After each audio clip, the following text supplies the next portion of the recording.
Good morning and welcome to Rise and 9. It is Wednesday, March 11th, really feeling like spring today. Yeah, another day where the weather's different than it was the day before, significantly so. It's been like that all week. Right, yesterday, last night, overnight, we saw some huge reports of hail, 2¼ inches. Yes. And like one, there was a picture, it was like an egg next to the hail, it looked about the size of it. Yeah, just slightly smaller than that brown egg in that picture. That was crazy thinking about, I mean, that could do some serious damage. Right, that is quite a bit of hail. Yeah. That was around the Iowa City West Branch area in southern Iowa. So fortunately that didn't go any further than that. But yeah, I'm sure there'll be lots of people on their phone with the insurance adjusters this morning. Yeah, that video we had out of West Branch, you could just see and hear it coming down. So yeah, it wasn't seen all over the viewing area, but the spots that saw it really saw it. Right, it almost looked like snow in one video. There was so much piled up right next to a shovel. Yeah, I hope people didn't get too much damage, like you mentioned. That could be something there for some. 1 inch of hail can do a lot of damage to your roof. So yeah, it's something people are dealing with this morning. And all of that after the day before felt like summer. Right. We were talking about how hot we felt outside. I felt like I was getting a tan. The sun was so warm. And now we're talking about chances of a wintry mix today. Right, some parts of Iowa were 80 degrees on Monday. But yeah, watching out for that wintry mix. I had to have my windshield wipers on. It was that mist coming down, but it wasn't cold enough to be slippery. And that is the good news, is that the ground temperature is warm enough that that won't accumulate today. Yeah, at least not today. I know we're talking about the possibility of some accumulation this weekend, I believe on Sunday, but yeah, for now, just kind of that mix out there to be aware of today. And that wind too, that's going to feel strong, especially with those colder temperatures. Yeah, nowhere near the strength of the wind we talked about during weather-wise today, though, thankfully. Right, that was a record wind gust of, I don't know, was it 232 miles an hour? Something crazy. Yeah. Not like that at all. Yes, not even close. But yeah, just enough of a disturbance today that you'll want to pay attention. And then this weekend also, I mean, the return of winter this weekend. Right, and it's too early to know snowfall totals yet. But yeah, something we'll have to watch out for. Things can change as that gets closer too, of course. And then next week, as a lot of kids in our viewing area will head to their spring break, we're talking temperatures starting off the week in the 20s and 30s. So. Right, I saw a low of 9, which we do love that number here. But not when it's the degree. Not so much. Not that, no.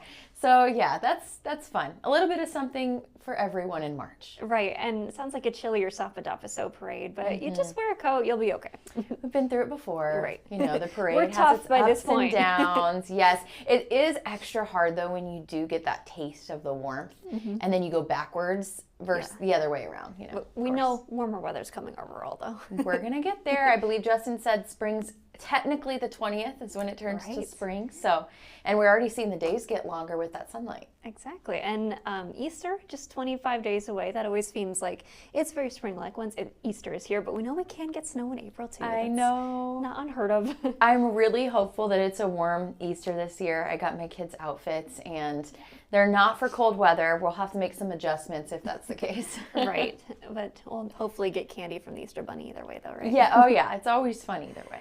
Yeah, well, a lot of stories that we're covering this morning, starting out with this hit and run involving a 15-year-old boy who got really injured in this. Yeah, these pictures were pretty graphic to see. I'm glad that he's all right overall, but he said he was riding his bike and was hit by a car and the person didn't stop. Right, he was just on his bike. That car hit him from behind.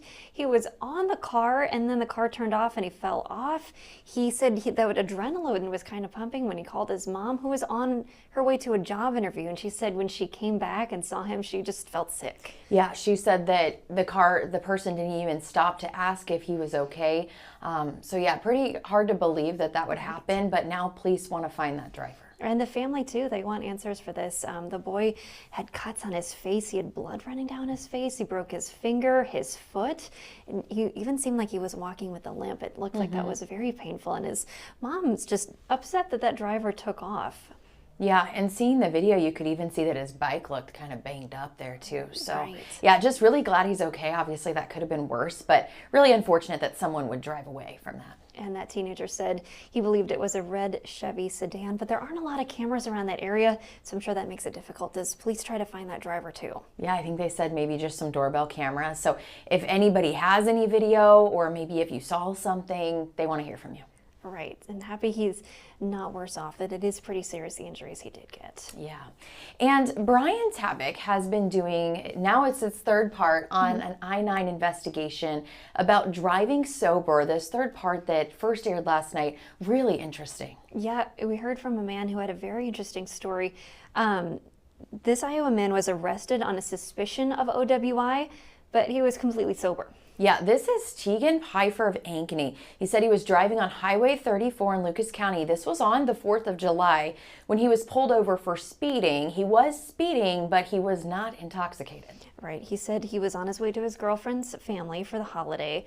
The deputy asked him to consent to a field sobriety test, but as Brian has previously reported, those really rely on a judgment call. It's not a clear black and white, and it's hard for someone completely sober and it's not hard for someone who is completely sober to fail those. Yeah, and we saw that Brian in one of his other, I believe it was part 2 of this series. He actually took a field sobriety test and he didn't pass. Just proving, how it really is kind of up to that judgment call, and you can be completely sober and not pass that test. Right, and so Pfeiffer thought he passed it, but he was told he didn't.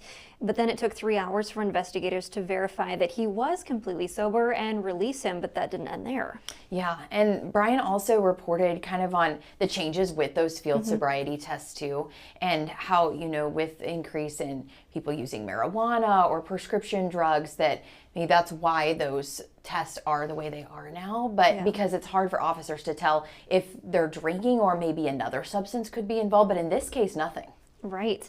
And so he said it was humiliating after that he was confirmed that he was sober to call his girlfriends to come pick it up because he says the sheriffs didn't give him a ride back to his car after he was taken to jail to further those tests. Yeah, so he said like you mentioned, he had to call his girlfriend's parents to come pick him up. Again, this is on a holiday, and when he wasn't drunk, wasn't intoxicated. And so, and another part of this story that was really interesting is Brian pointed out the Lucas County Sheriff's Office doesn't use body cameras or dash cameras. So actually none of this was caught on any camera. Right. But something that law enforcement did at the very end, they said, I believe it was worth it to them, the embarrassment of someone who, actually, I'm just going to pull up the story. I just want to make sure I get this right. Let's see here. I believe it was in that last bit of the tag there. Yeah. Yeah, he spoke with Lynn County about this situation, and they were talking about body cameras, and then he also shared what law enforcement had said, based on his prior reporting. Like we mentioned, there's 3 parts to this story. Yes, so Pfeiffer said the lack of video evidence is one of the reasons that he doesn't plan to pursue a lawsuit. But as we've reported earlier, what happened to Pfeiffer is what law enforcement say should happen, that the embarrassment and inconvenience of getting detained, despite being sober, is worth it to make sure an intoxicated driver isn't behind the wheel. Of course, a DUI is very serious, and that is not what you want to have as an impaired driver out on the road. So that's something that police are working towards because they don't want those people behind the wheel who are not sober. Right, of course. And Pfeiffer said, this was his first time getting pulled over. And yeah, like you mentioned, he said that one of the reasons that he doesn't plan to pursue any other lawsuit or complain about this situation is because they don't have that video. And so Brian had a really interesting quote from Major Colston at Lynn County Sheriff's Office.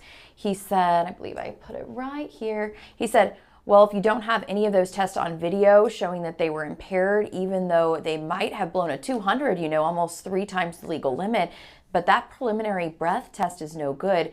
They don't take the test down at the jail. What do you have for evidence for the county attorney to fight this charge? Kind of speaking to the importance of having some sort of video. Right, and that is something, let me just confirm this fact here. Take me just a moment. Yeah, no worries. So the Lucas County Sheriff's Office doesn't use body cameras or dash cameras, part of the reason why that video doesn't exist. So that is a bit different from other law enforcement agencies. Right, yeah, and so that was just kind of another layer in this situation for this man out of Ankeny. So yeah, very interesting. All 3 of these stories, I enjoyed watching all of them and really learned a lot. Right, very informative, and it is relatable to think like, well, if that happens to you, who else could that happen? Could it happen to me too? Exactly. And these I-9 stories have been so interesting because we have more time to work on them than a typical story that reporters would typically turn in a day. And so you're able to really like dive in, get more information. And coming up tonight, we have another I-9 airing. Actually, it's one I've been working on for a few months about crime data after noticing some discrepancies in local crime data versus what's reported at the national level. So for this story, I heard from several local law enforcement agencies, as well as a criminologist at the University of Iowa, and also talked with the FBI. Learned a lot in this one too. Right, looking forward to that. Yeah, so part 1 will air tonight, and then part 2 will air tomorrow night. And we can see that right here on TV9. Yes, 10 o'clock, and then we will re-air them again in our morning shows as well. All right. Well, thanks for joining us for Rise at 9. Have a great day.